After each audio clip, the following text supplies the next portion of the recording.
네, 반갑습니다. 네, 저는 김현식 회계사라고 하고요. 세무사 기본 종합반에 대한 설명회를 시작하도록 하겠습니다. 반갑습니다. 일단 시험의 개요부터 볼게요.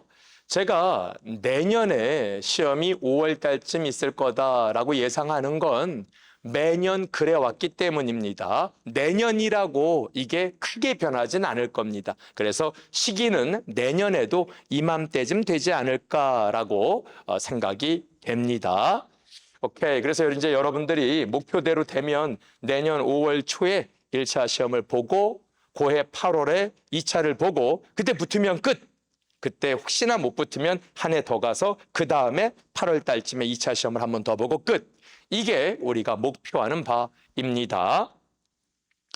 자, 영어 시험을 봐야 해요. 그러니까 1차 시험 전에 영어 여기 나와 있는 뭐 토익이나 토플, 탭스 이런 것들에 대해서 여기 나와 있는 성적들 이상의 성적을 받아야 합니다. 근데 과거에는 이걸 한번 받아놓으면 유효기간이 2년이에요. 그러니까 만약에 3년 전에 토익 700을 넘었다 하면 올해 시험을 응시하려면 다시 또 봤어야 했어요. 왜?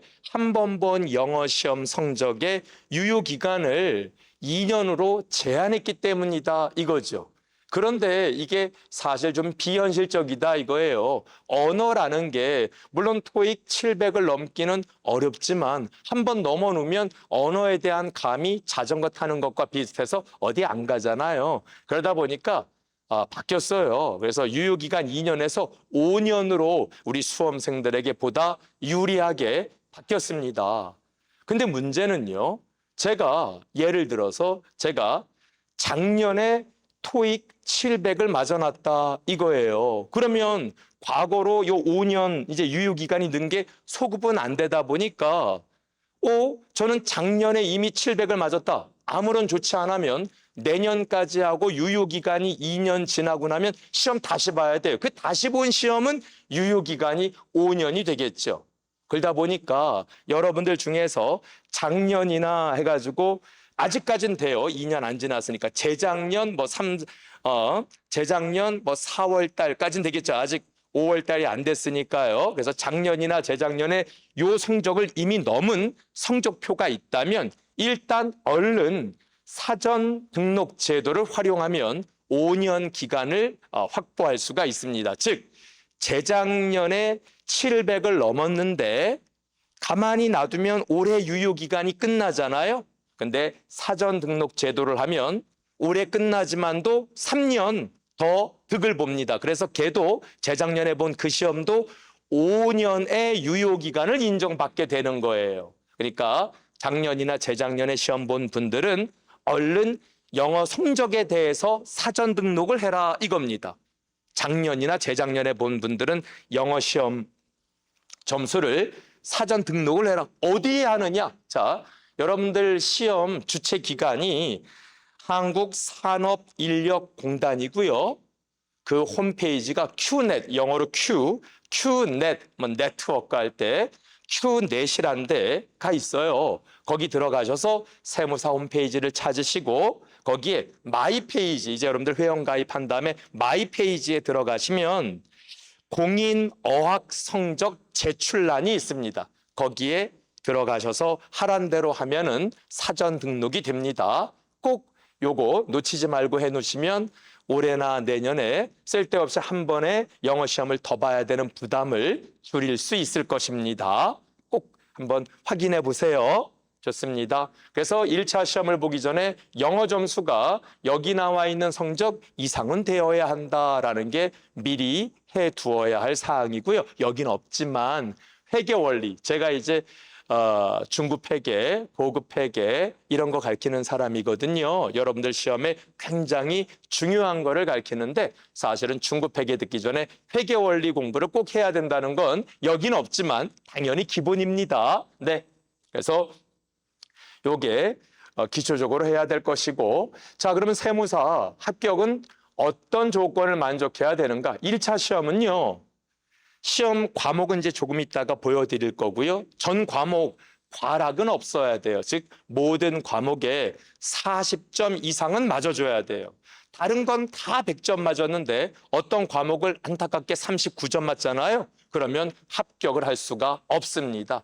합격의 조건 중에 가장 미니멈이 어떤 시험 과목이든 최하 40점은 넘어야 되지 않겠니? 라는 조건이 있는데 그걸 과락제도라고 합니다.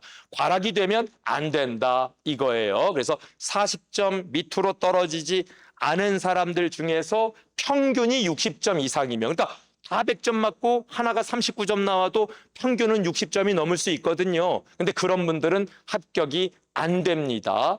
40점 밑으로 떨어진 게 없어야 되고 평균이 60을 넘어야 해요. 그러면 1차 시험 합격입니다. 그 인원수가 얼마든 전원 다 합격시킵니다. 그리고 2차 과목도 똑같은데 일단은 과락은 없어야 해요. 얘도 똑같이 다 100점인데 하나만 39점이면 안 됩니다. 그래서 40점 밑으로 떨어지진 않아야 되고 평균이 60점 이상이면 합격입니다. 보통 그러면 이상하게 한 700명 내외 정도가 되더라고요. 보통은. 근데 가끔 가다가 700명인데 뭐 1500명 되면 어떡하지? 그런 걱정은 하지 마세요. 그런 일은 역사적으로 없었습니다. 근데 오히려 시험 문제가 너무 어려워서 요 조건, 과락은 없고 전 과목 평균이 60점 이상인 사람이 500명밖에 안 돼. 700명 정도를 뽑아야 되는데 그러면 성적을 조금씩 낮추면서 700명이 될 때까지 59점 평균 내볼까? 했더니 뭐 550명, 58점 해볼까? 했더니 뭐 600명, 55점 해볼까? 했더니 700명. 그러면 평균 55점까지를 커트라인으로 해서 다 뽑아준다 이겁니다. 그래서 요게 주관식이다 보니까 뭐 정확하게 자로 잰 듯하게 사람 수를 커팅할 수가 없잖아요. 그러다 보니까 만약에 과락은 없어야 되고 평균 60점 이상으로 합격을 시키되 그런 사람이 700명 어떤 선발 인원이라고 공시를 하거든요. 거기 미달하면 조금 더 내려서 거기 될 때까지 선발하기도 합니다. 자, 어쨌든 우리 봄기본 종합반에서의 목표는 2차는 또 2차 따로 설명회가 준비되어 있고 2차를 어떻게 우리가 공략해야 합격할 수 있는가는 사실은 1차를 붙고 나서 생각해도 되는 거죠. 그러니까 우린 지금 1차 붙는 거, 전 과목 과락 없고 평균 60점만 넘으면 모두 합격이다. 남이 잘했던 남이 못했던 관계없다. 자신과의 싸움이다. 라는 것만 정확하게 알고 넘어가면 될 것 같습니다. 자, 시험 과목은 이렇게 네 과목으로 구성되어 있어요. 사실 여러분들 입장에선 이게 호재인지 아니면 악재인지 무슨 말씀을 드리냐면 1년 열심히 공부해서 반나절 시험 봅니다. 총 2교시에서 아침 9시경부터 해서 오후 1시경까지 해서 반나절 80분짜리 시험 2개 보고 한 해에 여러분들 공부를 이제 거기다 쏟아붓고 오셔야 되는 거죠. 그래서 시험은 4과목이고요. 1교시에 재정학하고 세법학 개론을 하는데요. 재정학은 1차 때만 있고요. 세법은 여러분들 세무사 시험에서는 굉장히 중요합니다. 조금 이따 얘기하겠는데 2차가 시험 과목이 4과목인데 여기서 3과목이 파생됩니다.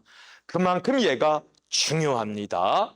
그리고 회계학도 이제 2교시에 보는데 이거 제가 가르치는 건데 여기에 보면 중급 회계와 원가 회계가 있어요. 그중 중급 회계를 제가 가르칩니다. 얘도 2차 시험에 연계돼 있어요. 그래서 2차 시험이 또 얘와 같이 4과목인데 요 세법에서 3과목이 나오고 여기서 1과목 해가지고 총 요 2과목이 다시 4과목으로 바뀌면서 2차 시험을 보게 됩니다. 이런 말씀을 왜 드리냐면 처음 공부할 때부터 요 2과목의 공부가 참으로 중요하다라는 겁니다. 그리고 여기 4교시는 선생님 4개라고 해놓고 여기 왜 갑자기 3개가 이렇게 많이 있어요? 하면 얘는요 선택 과목입니다. 즉 상법이나 행정소송법, 민법 중에 여러분들이 내 적성에 맞아, 여기 조금 공부가 나랑 맞는데 하는 걸 선택하면 되겠고요.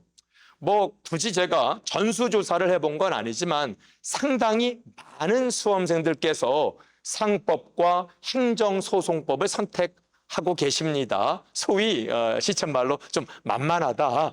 적은 공부를 아니 뭐 적지 않은 공부입니다. 하지만 이제 다른 과목들이 워낙 세법 같은 게 어렵고 하니까 이것보다는 조금 적은 힘으로 그래도 좀 고득점할 수 있다라고 하면서 상법과 행정소송법을 많이들 선택하고는 있어요. 하지만 세법에 비해서 조금 쉽다는 거지 모든 게 다 대한민국 최고의 경제 전문가를 뽑는 시험으로서 어려운 건 매마찬가지입니다. 자, 어쨌든 이렇게 4과목으로 이루어져 있고요. 요 3개 중에서 선택하는 거고 많은 분들은 상법이나 행정소송법을 선택하고 있다. 그리고 4과목 중에서 세법학 개론과 회계학 개론은 특히 세법학 개론은 2차 시험 3과목으로 변신하고 얘도 2차 시험 하나로 변신하면서 꽤 비중이시 처음부터 공부를 잘 하셔야 되겠다라는 겁니다. 자, 이렇게 해서 과락 없이 평균 60점이면 합격하신다. 자, 이제 2차는 이렇게 4교시로 이루어집니다. 이젠 90분짜리 4교시니까 하루 종일 시험 보게 되십니다. 요 회계학 일부가 아까 말씀드렸던 회계학이에요. 제가 중급회계 그리고 김용남 선생님께서 원가 관리회계 요 회계학 일부라는 게 회계학을 말하는 거고요. 회계학 2부는 세무회계 그리고 세법학 1부와 2부는 세법학이라는 걸 배우는데 이 3과목은 다 세법으로부터 비롯되는 거다. 물론 세법에서도 세법도 있고 세법학도 있지만 어쨌든 간에 넓게 보면 세법에서 비롯되는 거다 이겁니다. 그래서 이렇게 3과목이 세법과 세법학의 비중이 꽤 있다라는 거고 회계학도 또 비중이 있다. 그래서 1차 공부할 때 잘하셔야 되겠다라는 겁니다. 그래서 이렇게 이루어져 있고 얘도요. 과락은 없어야 되고 평균이 60점을 넘으면 뽑고 혹시나 시험이 너무 어려워서 과락 없고 60점 넘은 조건을 만족하지 못하면 그 평균 60점을 조금씩 내려서 최소 선발 인원이 되도록 조정하고 있다라는 것까지 아까 말씀을 드렸습니다. 자, 이렇게 세무사 1차와 2차 시험이 구성되어 있습니다. 자, 학습 관리는 어떻냐 하면요. 뭐 동영상 학습 진도율을 통해서 과목별로 학습 진도가 관리된다. 이런 말은 뭐 누가 못합니까? 그런데 실제로 뭐 이것도 중요하지만 저는 더 우리 바른 생각의 강한 강점 중에 하나가 진도별 모의고사와 강평이라고 생각됩니다. 그게 여러분들 뭐 종이로 나눠드리는 게 아니라 핸드폰이나 태블릿 PC 같은 걸로 보는 건데 보고 여러분들이 문제를 풀고 나면 정답, 오답이 나오고 그 시험을 같이 봤던 사람들의 정답률이 나옵니다. 그리고 출제자 저의 커멘트가 이제 저는 제 과목으로만 설명드리는 게 편하니까 제 커멘트가 나옵니다. 이 문제는 이래서 낸 거고 요게 포인트입니다도 나옵니다. 그리고 틀린 문제는 자동적으로 여기 오답 노트. 그래서 여러분 아이디로 저장이 됩니다. 그래서 내가 예를 들어 중급회계 5장에서 틀린 것만 쫙 보고 싶다 하면 틀린 게 저장이 돼서 나옵니다. 이거는 진도별 모의고사뿐만 아니라 저희 바른 생각에서 여러분들이 어떤 모의고사 과정이 있는 데서 응시를 하시면 모든 게 다 그렇게 전산으로 실시가 되기 때문에 오답 노트 여러분 이름으로 오답 노트가 다 저장이 됩니다. 재밌는 건 중급회계에서 재고자산 틀린 게 재고자산 이름에 오답 노트로 가고요. 심화반에서도 재고자산 문제를 풀었는데 틀렸다면 또 재고자산으로 갑니다. 즉 여러분들이 바른 생각에서 이루어지는 어떤 이후의 과정을 수강하셨든 간에 만약에 재고자산에서 틀린 게 있다면 이 오답 노트에 재고자산 쪽에 들어가면 쭉 틀린 것들을 한눈에 볼 수 있습니다. 그러니까 종이로 본 시험 막 틀린 것 중에서 좋은 문제 복사해가지고 책에 붙이고 이런 힘든 거 할 거 없습니다. 그냥 다 전산화되어 여러분 아이디로 들어가시면 여러분이 각 챕터별로 틀린 문제들이 자동으로 저장되어 있습니다.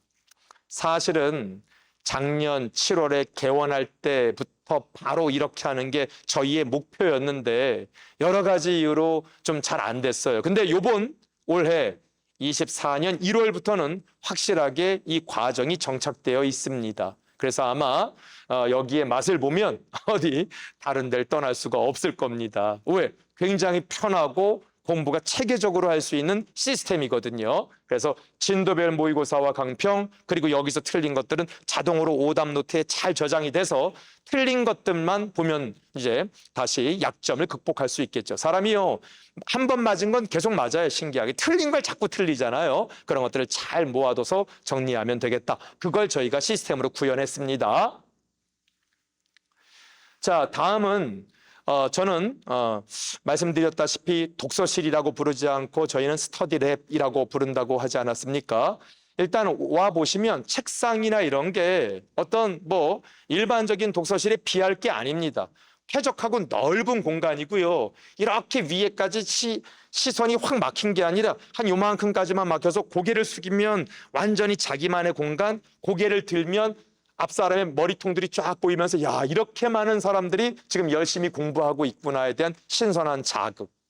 물론 그것뿐만 아니라 늘 여러분들 이제 핸드폰이나 이런 걸 통해서 오늘 이 독서실에 이 스터디랩에 가장 먼저 등원한 사람의 시간, 가장 늦게 태어난 사람의 시간, 평균 이 독서실, 이 스터디랩의 평균 공부 시간, 그중 내가 공부를 얼마나 했는지가 핸드폰이나 이 태블릿으로 다 확인이 가능합니다. 그리고 월간 누적 공부 시간을 통해서 승강 강반, 그러니까 더 좋은 독서실로 위로 올라갈 수 있는 기회를 제공하거나, 미안합니다, 여기는 일주일 평균으로 하루 평균으로 10시간 이상 공부하셔야 되는데 못하셨네요, 밑으로 내려가 주셔야 되겠습니다. 이런 식의 승강 강반 제도가 있습니다. 바른 생각에는요, 독서실, 스터디랩이 총 4개가 있습니다. 본원에 8층에 있는 게 8층에도 있고 9층에도 있고, 그리고 8층에 있는 건 파이오니어라고 부르고, 이제 9층에 있는 건 입신 양명할 때 그 입신이라고 부릅니다. 9층은 단지 여러분들이 뭐 신청하고 월 독서실비를 낸다고 들어갈 수 있는 곳이 아닙니다. 파이오니어부터 시간을 쌓아서, 그래서 그 약속된 시간을 해내야지 들어갈 수 있는 곳입니다. 그러니까 입신과는 저희 바른 생각은 거기에 있다는 것 자체가 영예입니다. 엄청난 시간 동안 내가 공부하고 있고 난 노력을 열심히 하는 사람이야 라는 어떤 그 자체가 영예인 곳이 저는 입신관이라고 사실은 생각하고 있습니다. 하지만 많은 사람들의 다양한 생활 패턴들이 있지 않습니까? 뭐 학교를 다니면서 공부하는 분들도 계시고, 그 다음에 여기저기 분위기를 바꾸면서, 저는 뭐 하루에 5시간은 독서실, 스터디랩에서 하지만 나머지 5시간은 내 집에서 할 거야, 그럴 수도 있지 않습니까? 그런 분들은 또 저희 단성사 건물에 챌린저관이라고 만들어놨고, 세운스퀘어에 또 우리가 튜터링관이라고 만들어놨습니다. 이렇게 다양한 생활, 이제 여러분들의 생활 여건에 맞는 스터디랩이 구성되어 있고, 거기 모두 다 보면은 스터디랩 이제 등록자에 한해서 등원 먼저 한 사람, 그러니까 본인의 등원 시간과 퇴원 시간, 그리고 공부 얼마나 했는지, 그리고 평균 공부 시간, 그리고 실제로 들어가 보면 가장 먼저 등원한 분의 어떤 그 시간이나 퇴원한 분의 시간, 이런 것들이 나와 있어서 뭐랄까 어떤 경쟁 아닌 경쟁을 이끌어내고 있죠. 예, 그래서 스터디랩은 사실 그래요. 우리가 힘들고 고단한 일을 할 때 혼자 하면 힘들고 고단한데 남들도 멀쩡히 하는 걸 이렇게 구경하다 보면 오, 괜찮은 것 같은데 하면서 자기도 힘을 낼 때가 있거든요. 아마 그런, 우린 같이 노력하고 지금 같이 고난을 헤쳐나가고 있어 라는 연대감 형성에도 스터디랩이 좋은 걸로 생각이 되고 있습니다. 자, 다음은 저희 또 특징 중에 하나가 모두가 회계사, 세무사, 그리고 박사, 학위 소지자 분들로 이루어져 있다는 겁니다. 그리고 말씀드렸다시피 행정소송법은 변호사님이시고요. 사실 뭐 재정학이나 상법 같은 경우에는 회계사나 세무사가 가르친다? 조금 이상할 수도 있어요. 뭐 경제학이나 재정학 같은 건 관련 학위, 박사학위 소지자가 더 좋을 것 같고, 상법이나 행정소송법도 박사학위 소지자나 변호사님께서 직접 가르치는 게 더 좋지 않을까요? 그래서 저희는 모두 다 전문성을 갖춘 관련 분야의 박사님 혹은 공인회계사, 세무사, 변호사님으로 이루어져 있다라는 걸 말씀드리고 싶어요. 그래서 적어도 틀리지 않는 강의, 명확한 강의를 제공하고 있고, 오랜 실무 경험 그리고 오랜 어떤 이 교수 경험을 살려서 여러분들에게 잘 쉽게 이해할 수 있도록 가르칠 수 있다라는 게 큰 특장점입니다. 전문성을 갖추고 있는 거죠. 선생님들은 이렇게 구성되어 있는데요. 저는 중국과 고급 회계를 가르치고 있는 김현식이고요. 또 잘 알다시피 원가 관리회계는 우리 김용남 선생님이 하시고요. 세법은 이진욱 세무사님께서 하시는데 아까도 말씀드렸다시피 사실 세법은 1차와 2차의 연대가 같이 이제 연속적 구성이 중요한데 사실은 뭐 세법이 세법학과 또 굳이 관련이 있느냐라고 얘기하면 조금은 다른 차원이긴 하지만도 세무사님께서 직접 세법을 가르쳐 드림으로써 본인이 세법을 공부하면서 세법학 시험도 직접 치른 분이지 않습니까? 그러다 보니까 이런 분이 세무사 시험을 직접 치러서 세법과 세법학의 연계가 어느 정도 되는지 몸소 체험한 분께서 더 정확하게는 세법학을 시험을 봐보신 분께서 세법을 가르치면 보다 더 여러분들께 생동감 있게 그리고 이후 과정과 연계감 있게 가르칠 수 있지 않을까 해서 과감하게 세법을 이진욱 세무사님을 모셨고요. 굉장히 강의 경험 오래되시고요. 또 공무원 쪽이나 이런 데서도 많은 강의 경험이 계시고요. 지금 또 개업해가지고 실무 경험도 매우 풍부한 세무사님이십니다. 그리고 재정학은 말씀드렸다시피 뭐 회계사나 세무사님께서 가르쳐도 좋지만 그 분야의 박사학위 소지자께서 또 우리 신경수 박사님이 직접 재정학을 가르쳐 주시는데 또 이분께서도 많은 이제 교수 경험이 계셔가지고 여러분들께 친절하고 자세하고 쉽게 알려드릴 수 있을 것이라고 믿습니다. 이수천 박사님은 상법 전담하시는데요. 이수천 박사님은 사실은 공인회계사이시기도 하고 또 상법 관련 박사학위 소지자이시기도 합니다. 그래서 보다 체계 있고 그다음에 명확한 상법을 또 여러분들께 쉽게 잘 전달하실 것으로 기대됩니다. 믿고요. 또 문일 선생님께서는 변호사이십니다. 그래서 행정소송법과 관련해서 변호사로서의 법률적 또 해석과 다양한 실무 사례들이 함께 여러분들께 강의 중에 풍부하게 제공이 돼서 보다 쉽게 이해할 수 있도록 여러분들께 또 좋은 강의 제공해 주실 거라고 믿습니다. 이렇게 모두 회계사나 세무사, 박사학위 소지자로 이루어져 있어 전문성이 탄탄하다고 자신 있게 소개시켜 드립니다. 자, 그리고 이제 마지막으로는 독서실 이야기를 좀 해드릴 건데요. 저희가 독서실이 4개가 있다고 했는데 사실 본원에 있는 8층과 9층에 있는 입신관하고 파이어니어는 이미 대기자들로 많은 대기자들이 계십니다. 그리고 또 올라가려면 또 상당한 시간이 걸리고요. 그래서 파이어니어에서 승급이 돼서 입신관으로 가시는 그런 구조고요. 그다음에 챌린저라고 여러분들의 다양한 생활 패턴에 맞춰서 만들어 놓은 챌린저가 단성사 건물에 있는데 거기도 꽉 찼다고 봐도 무관합니다. 꽉 차진 않았는데 꽉 찬 것 같은 느낌이죠. 더 차면 불편할 것 같은 서로 간에. 그래서 그렇게 이제 많은 분들이 와 주셔서 감사드립니다. 그래서 지금 조금 인원이 남은 게 저희 튜터링관이 좀 남았는데 여기는 세운스퀘어 별관 4층에 있습니다. 굉장히 넓은 1인당 면적이라는 건 사실 모든 저희 4개의 스터디랩이 다 그렇습니다. 책상을 보시면 알겠지만 다른 독서실에 비할 게 아닙니다. 그리고 모두 다 백색 소음기를 장착해서 공부에 집중할 수 있게 하고요. 사실 이거는 튜터링만의 어떤 장점은 아닙니다. 저희 바른생각이 운영하는 모든 스터디랩의 장점이기도 합니다. 근데 스터디룸은 사실은 세운스퀘어에 있는 튜터링 관에만 있습니다. 요게 뭐가 좋냐면 사실은 이제 세무사 2차 공부를 할 때 세법학 같은 것들은 학생들이 자기네끼리 그룹을 이루어서 스터디를 팀별로 조별로 이렇게 스터디를 할 때가 있더라고요. 자기들끼리 주제를 만들어서 돌아가면서 주제를 발표하고 자기들끼리 시험도 보고 토론도 하는. 그러니까 어떤 공간이 좀 필요하지 않습니까? 거기에 최적화된 게 저희 튜터링관의 스터디룸입니다. 그래서 세무사 2차 공부를 하는 분들이 좀 좋아하는 곳이기도 합니다. 자, 그러고요. 학습과 관련해서는 왜 이름을 튜터링이라고 지었냐면 일단 김윤상 선생님이라고 이제 경영학을 가르치기 때문에 여러분들과 수업 시간에 만날 일은 없지만 그래도 김윤상 선생님께서 여러분들 생활 지도를 해주십니다. 원한다면. 그래서 늘상 거기에 선생님이 계시고요. 저도요, 여러분들이 상담을 원하면 가서 상담을 해드립니다. 그래서 튜터링이라고 합니다. 또한 아까 세법이나 세법학 이런 거 굉장히 우리 세무사 시험에서 중요하다고 했잖아요. 이런 분들도 여러분이 원하면 가서 상담을 해드립니다. 그냥 그 독서실을 이용한다는 이유만으로 저 좀 상담을 원합니다 하면 상담을 다 해드릴 겁니다. 또한 사실은 이제 또 그런 과정이 만들어지겠죠. 사실은 지금 진행되고 있는 걸 잠시 얘기하면 우리 아까 소개시켜드렸던 신경수 박사님께서는 지금 어떤 일을 하고 계시냐면 지금 매주 목요일 여러분들이 어떤 선생님의 재정학 책을 가져오든 신청한 자에 한해 질문을 받아주는 시간도 갖고 있었습니다.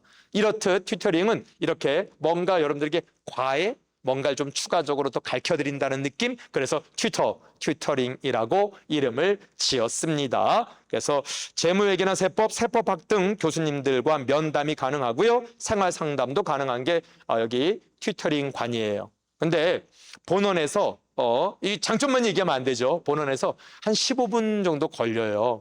근데 이 산책길에 중간에 뭐 공원도 있고 해가지고 그렇게 멀게 느껴지진 않는데 그래도 15분이라는 게 어떤 분한테는 너무 먼 길인데 또 이럴 수도 있을 거고요. 15분은요 굉장히 천천히 걸었을 때 우리 여학생분들 중에서도 가장 걸음 느린 분 기준이에요. 왜냐하면 빠른 사람으로 뭐 3분에도 뛰어가면 되지 뭐 미친 듯이 뛰어가면. 근데 그런 건 거짓말이니까. 그래서 한 15분 정도 넉넉하게 걸었을 때 거리감이 있습니다.